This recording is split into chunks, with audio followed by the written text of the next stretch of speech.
Okay, welcome. It's right on the top of the hour, so it is time to start. We are talking about when health becomes an addiction today. And for me, I think this is a fantastic day to be talking about this because I have balance on my mind. Today is spring equinox here in Australia. For those of you in North America, it's autumn equinox tomorrow. So this is the day when day and night are balanced, light and dark are equally balanced. Really potent, wonderful time to be reflecting on where am I in balance in my life and where am I perhaps a little bit off balance. We are moving from these extremes of seasonal weather, summer weather, winter weather. We're moving right on that transition between the extremes right now with equinox. And those of us who have struggled with various kinds of addictions, we know about extremes. It cracks me up a little bit, like in a really kind way, because I've been there too. But it cracks me up that in recovery, we can go from a life of just dumping poison into our bodies every single day, whether it's alcohol or methamphetamine or whatever it was, Oreos, whatever your poison was.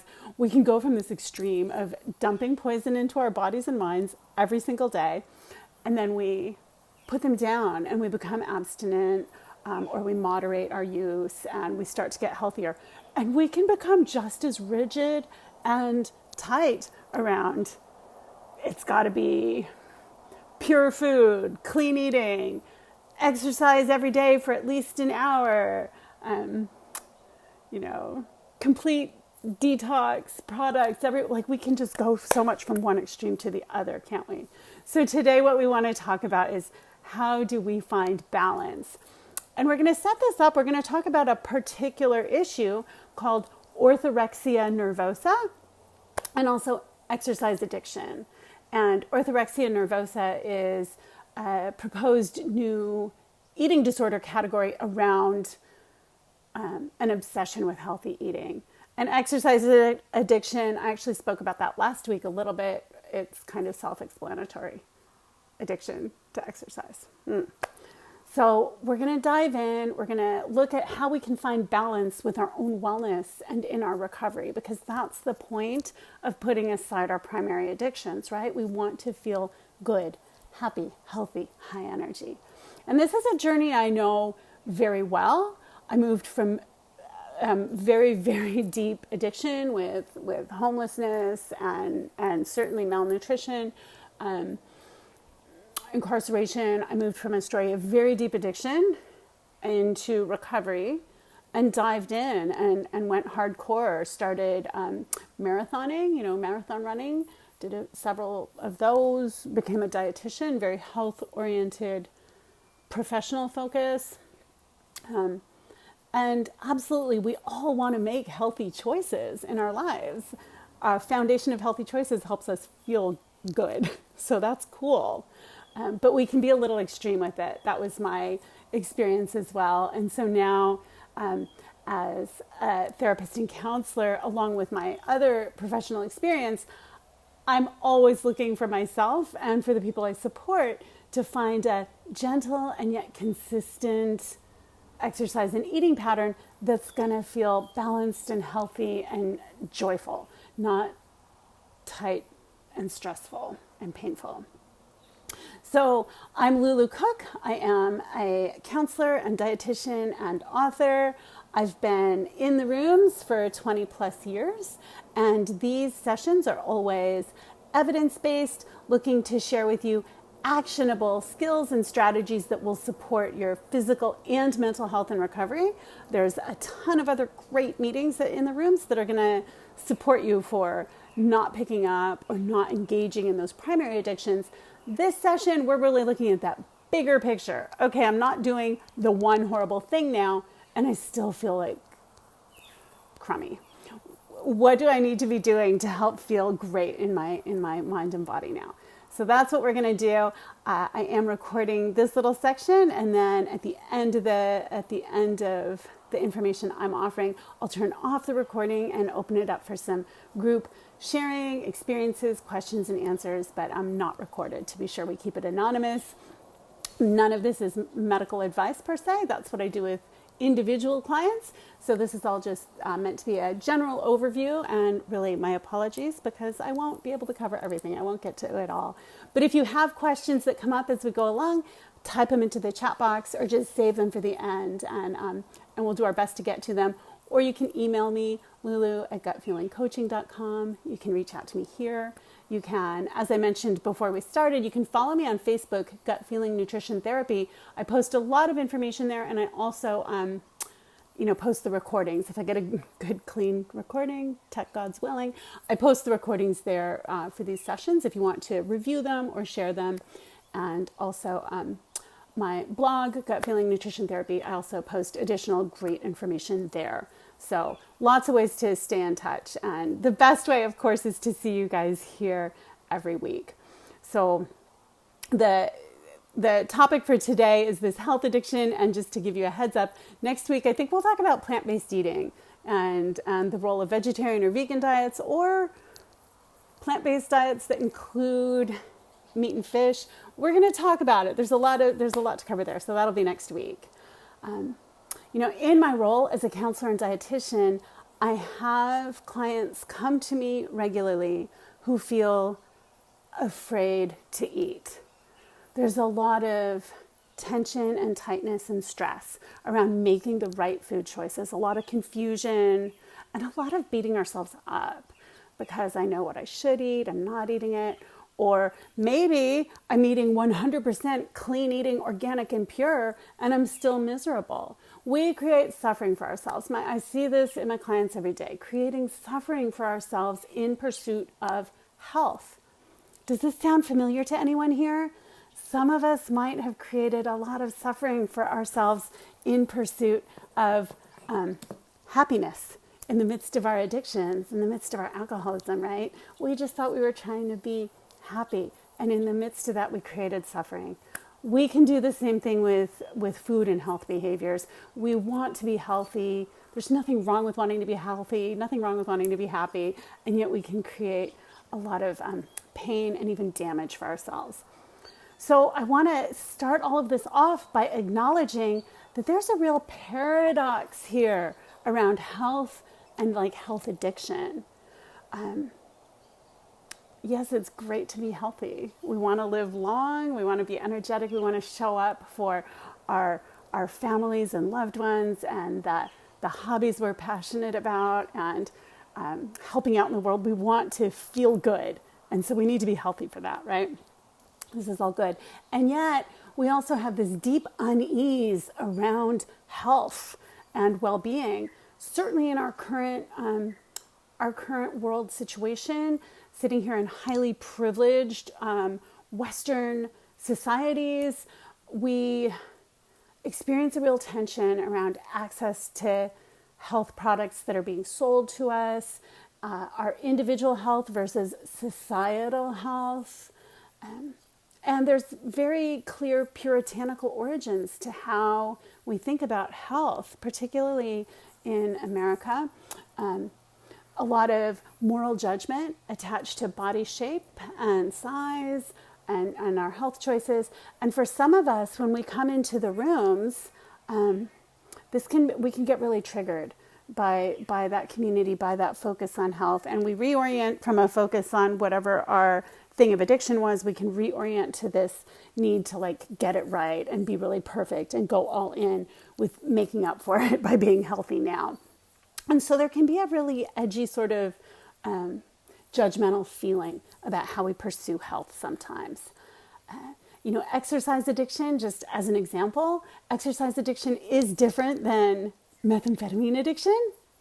However, eating healthy and working out and exercising, these are highly reinforced by society. We get a lot of props. If we lose weight and we post a picture on Instagram or Facebook, we get a lot of thumbs up and likes. We get a lot of social reinforcement for these things. If we post a picture of ourselves at the gym, oh my gosh, you're so healthy, the heart eyes.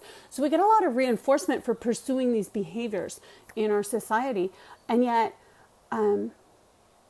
And yet that might not actually be that connected to our own internal experience of physical and mental health. I have a quote by a doctor who works in this sphere, Diane Klein. She's a medical doctor and researcher, and she says, for people who are driven to achieve and who have a perfectionist tendency to be in optimal health, it's kind of understandable that they become obsessive. And hey, we're here in the rooms. We're a group of people who know about obsession. So with all of this in mind, we also have to acknowledge in the paradox that being healthy does take effort. The CDC released new maps recently showing that obesity continues to be on the rise in the United States. This was data going up to 2019, so last year. The number of states where more than 35% of people in the state are qualified as obese, it's gone up from 6 states to 12 states in the past 2 years, from 2017 to 2019. So these are, now 12 states where at least 35% of the population is obese. This isn't pleasantly plump. It's not a little bit chubby. It's at a weight range that does have demonstrable health impacts. And from what I hear from many of the people I work with, it just doesn't necessarily feel good when you're at that far extreme end, right? And this number is probably a little bit low. It relies on self-report data. And guess what? We lie. We lie about how much we weigh. We lie about how much we eat. We lie about, all kinds of things. So, important to flag here in our current context is that obesity is related with poor COVID-19 outcomes. This all disproportionately impacts racial and ethnic minorities, lower economic groups. So these are higher risk for COVID-19, higher risk for obesity. Like it's not just us individually who are struggling with finding balance with this stuff. It is our entire society and our entire world. My guess is that these obesity rates, which are concerning, my guess is that they're likely to go even higher in 2020, and certainly as the pandemic moves on into the winter, which is making it for some of us, harder to stay active and stay healthy, no matter what size we are. So all of this, I propose, is the more extreme for addicts and alcoholics. This is a population who are at higher risk for eating disorders. We have that extreme thinking. We're extremely sensitive to different kinds of rewards coming in, neurally sensitive. Our brains are sensitive to different kinds of rewards, whether from food or the absence of food or drugs of addiction. And we're also uncomfortable with negative feelings, and we want to do something that's going to help us feel better, right? So it might have been having a drink in the past, but now maybe it's going to be having that perfect diet that gets us the kudos. Excessive drinking is also often accompanied by consumption of unhealthy foods, and so when we put down, and that's in the research, it's in the research literature. So the drinking and the unhealthy foods, the ultra-processed foods come together. So when we put down the one, maybe we put down the other. These are both good things, but again, we can get a little too far overboard. At what point does wanting to be healthy become a new addiction? That's the question. That's what we're going to explore. And we're all on different places with this continuum. It's good to want to be healthy. It's good to prioritize our health. And yet it can spiral out of control with those obsessive, compulsive kind of mindsets, the addictive relationship to our bodies and our health choices. So that's kind of the lay of the land. And we're going to hop in now and talk about orthorexia. First, I have a pop quiz for you. So those of you who are NFL fans, you can see if you can figure out who I am talking about. This is a footballer who has a personal chef that supports him to engage in a diet of no white sugar, no white flour, no MSG, only raw extra virgin olive oil, no canola oil, Himalayan pink salt, no iodized salt, no nightshade vegetables, red bell peppers, eggplant. We're back to our pop quiz. NFL player, no white sugar, no white flour, only extra virgin olive oil, no vegetable oil, Himalayan pink salt, not iodized salt, no nightshade vegetables, no mushrooms, no coffee, no caffeine, no dairy, prefers not to eat fruit. Does anybody know who I am describing here?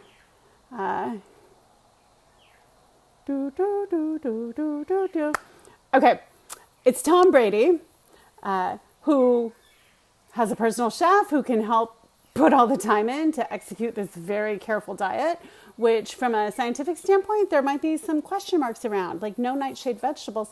Vegetables of all kinds are wildly connected to beneficial health, but in some extreme elimination diets, they're pulled out of a variety of mechanistic concerns that aren't well validated in terms of how people actually do health-wise.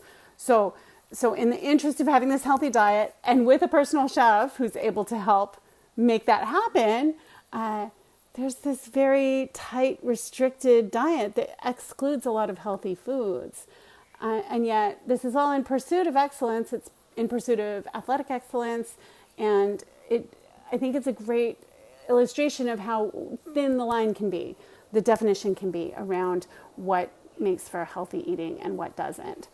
So when we think about orthorexia nervosa, this idea that there could be an actual eating disorder of excessive focus on healthy eating, this is not a diagnostic category as of yet. The main eating disorders in the DSM, which is what we use to diagnose eating disorders, that's anorexia nervosa, bulimia nervosa, binge eating disorder, and then this big realm of eating disorders not otherwise classified.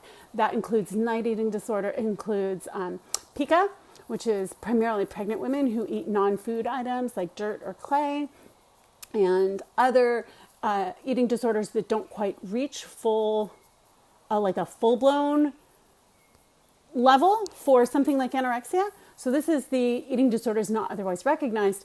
And that's kind of the realm that orthorexia nervosa lives in. Also muscle dysmorphia, sometimes called bigorexia. So that's from bodybuilders who are wanting to bulk up and get bigger and not able to have a healthy and balanced relationship with their bodies behind that. And also a category called Red S, it used to be called the female athlete triad. So not eating enough and high performance athleticism leading to loss of the period and other, bone problems, these kinds of things. So orthorexia is not yet officially recognized as its own eating disorder, but the research is picking up around it. The very concept was first broached in a journal, in Yoga Journal. So it's a magazine you could pick up at the supermarket. In 1997, Dr. Stephen Bratman proposed this idea of orthorexia being people who are unhealthily focused on healthy eating. And he went on to write a book called Health Food Junkies in 2000. From there, the scientific literature and the research started kicking off. Around 2001, if you do a search in the academic databases, you start seeing more studies coming, like actual studies coming through about this idea of orthorexia. And in many regards, it's come to public prominence in the probably early 2010s. 2014, a very influential blogger, Jordan Younger, a social media influencer, she shared about her journey with orthorexia and with obsession with clean eating and healthy eating, and really started to kick off much more public awareness around this. What we see now is there's actually a risk factor for orthorexia around how people engage with Instagram particularly, and other social media as well, seeking out coverage of these really trendy clean eating, I'm putting that in quotation marks, these clean eating diet trends, and the visual imagery that can back that up and make it look like we're better people if we eat a 100% organic diet. Many public people have come forward acknowledging that they've struggled with orthorexia. The Australian actress Teresa Palmer, for example, the actor Ashton Kutcher have publicly addressed their struggles in this arena and needing to seek help for it. The best estimates right now are that between 1 and 7% of the general population might have orthorexia nervosa. And my guess would be that the population of people in recovery, that would be even higher, because we do have a higher prevalence of disordered eating.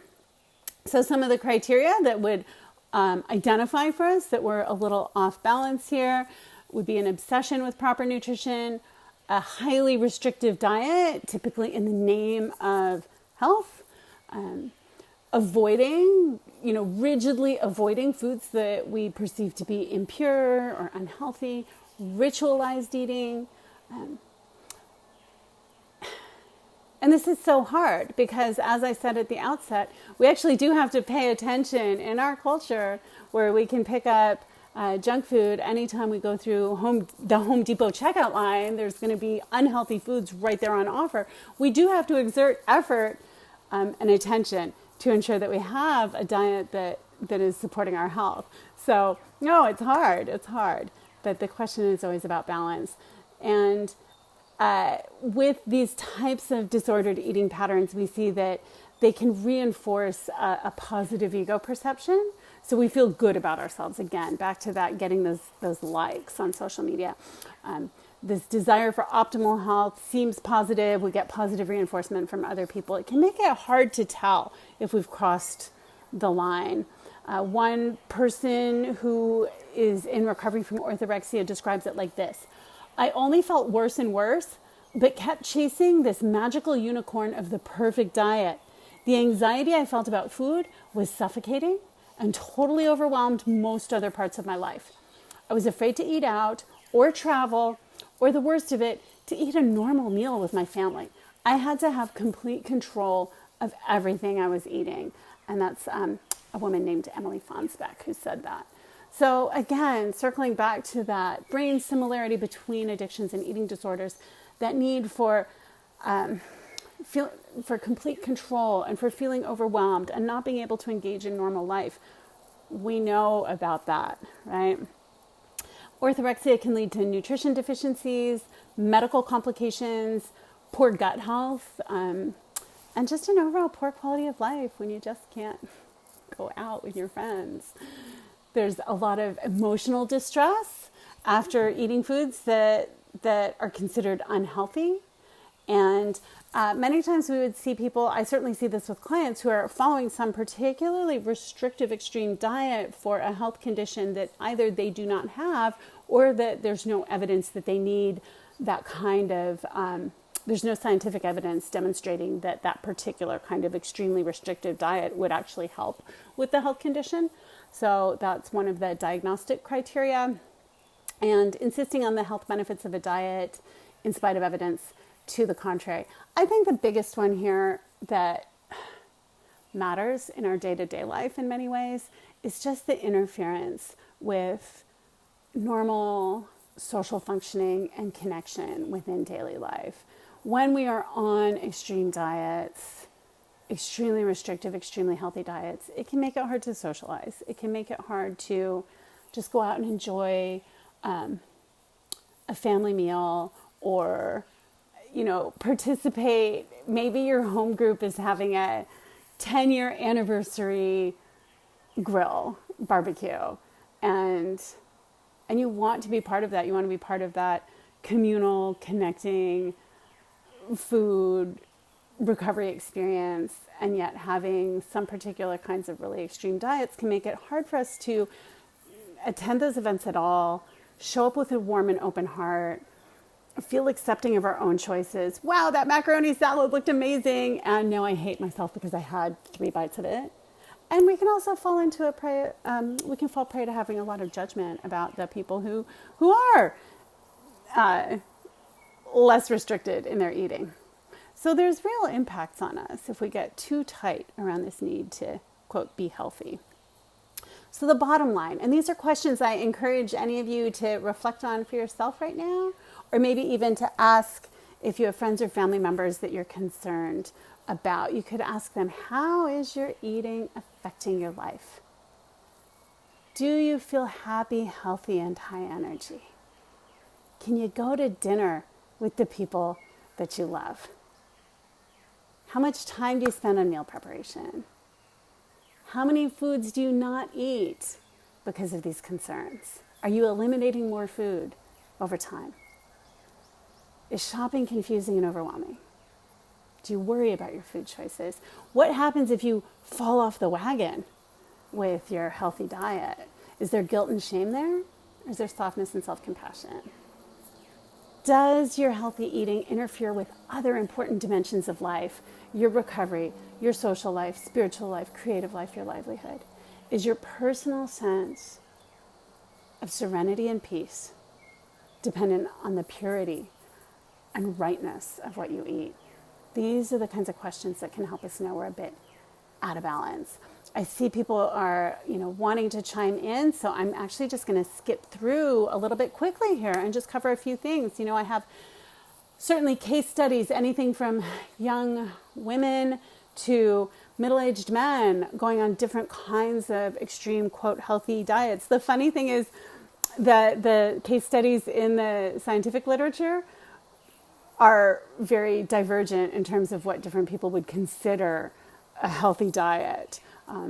They're way out on these extreme ranges and missing maybe the broader middle ground, which is like eat more plants that are less highly processed and make sure you get enough healthy protein and good fats, like plant-based fats. You'll be right. But we see lots of case studies of people doing this super healthy extreme diet or that super healthy extreme diet, and they're all different, and there's no middle ground there, which is a red flag to me that they're not actually that balanced.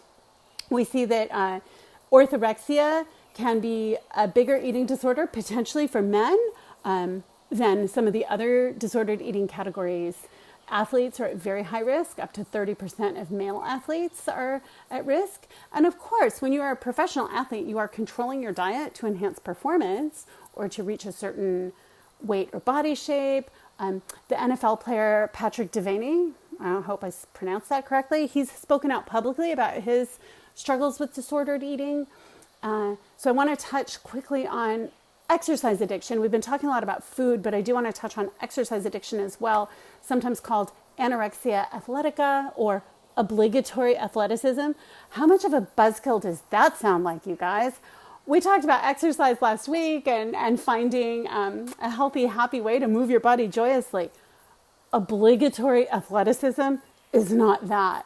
It's this extreme need for control, high achievement that can involve exercising at inappropriate times to the detriment of other aspects of life, sneaking out on your family or your job to exercise, lying to people in order to get out the door and get that fix in, and to the point of physical harm, exhaustion, depression, even suicide. There are cases that have been linked to this exercise addiction. So real concerns with it. And yet it's another place where our society might say, he works out so hard. She's always at the gym. And there can be a lot of positive reinforcement for it, which makes it hard to know where that balance is and to get the help that we need.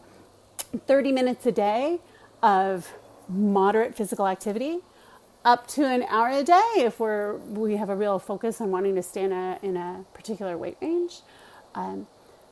Absolutely, that from a health standpoint, that 30 to 60 minutes a day of moderate exercise is what's going to help keep diabetes away, beat high blood pressure, beat high cholesterol levels.